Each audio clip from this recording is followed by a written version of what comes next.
with the International Olympic Committee voting to give us the 2000 Games. It was a tight tussle with Beijing, with only 2 votes separating the 2 cities. The winner is Sydney, Australia. The reaction of New South Wales Premier John Fahey said it all. Sydney had won in the 4th round, defeating Beijing by just 2 votes, 45 to 43. As predicted, the preferences of Manchester got Sydney home. I'm so proud for Sydney, so proud for all those people that have just got behind us. We deserved this one, we got it, and now we're going to put on a fantastic game. Did you cry? Did you cry? I'm not sure what I did. I'm not sure what I did. I remember jumping probably higher than I've ever jumped in my life before. It was a subdued president, Juan Antonio Samaranch, a reported backer of Beijing's bid, who explained the reasons for Sydney's win. People from Australia and Sydney, they deserve the games. They are sports loving.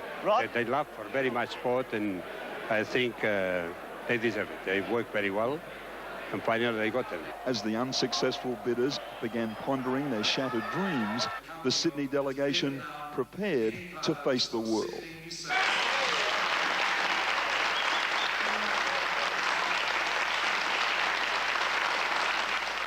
It really couldn't have been much closer.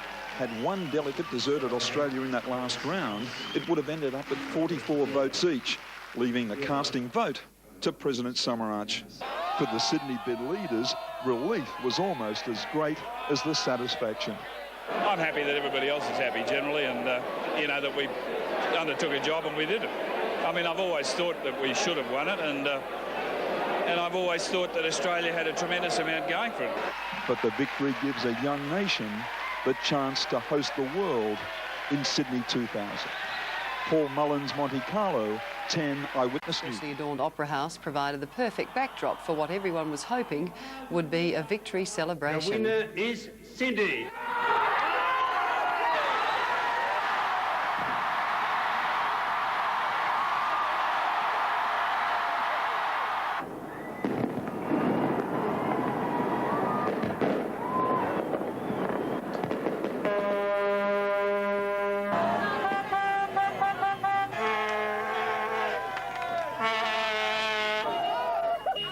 And when the sun rose, it rose on a Sydney still very much awake, with newspapers stating the obvious.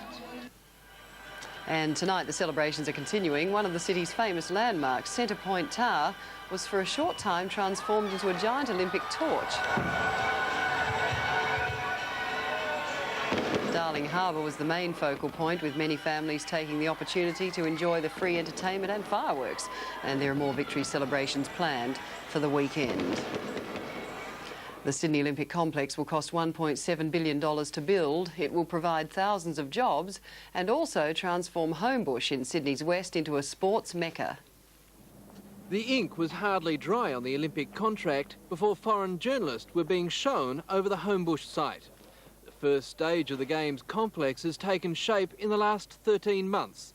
The Sports Centre will open in March 1994, the Aquatic Centre a few months later. It's deep enough for synchronised swimming, water polo. It's wide enough for cross-course swimming, short course, and it's also long enough for water polo. But that's only half of it. Other pools will cater for more unusual pastimes.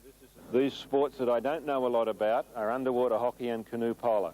That's an Olympic sport? Not yet. Not yet. The real hard work is ahead.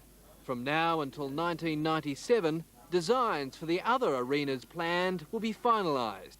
Then will begin a frantic 3-year construction phase. How has industrial relations been on the site so far? It's been very good. You know, it's virtually been, I think, strike-free, dispute-free, and there's a real spirit amongst the workers out at Homebush Bay that, you know, they want to get this job done and get it done right. Centrepiece of the Olympic complex will be an 80,000-seat stadium, and initial fears that it would be a multi-million-dollar white elephant are starting to fade, with reports that both the Rugby League and Rugby Union want to use it long after the Olympics have gone. But when you consider that Sydney's going to have, you know, another 1 million people in the next 15 or 20 years, we'll need that stadium. A major factor in the win was a Sydney pledge to make this the greenest Olympics ever. The solar-powered, environment-friendly village was designed by Greenpeace. It will be sold off as housing when the athletes go home. And we want to see green cities all over the world. And Sydney's Green Olympic Village will show that you can do it, that there is a practical living example of the way it can be done.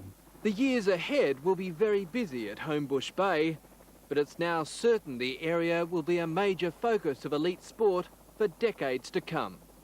Guy Bevilacqua, 10 Eyewitness News.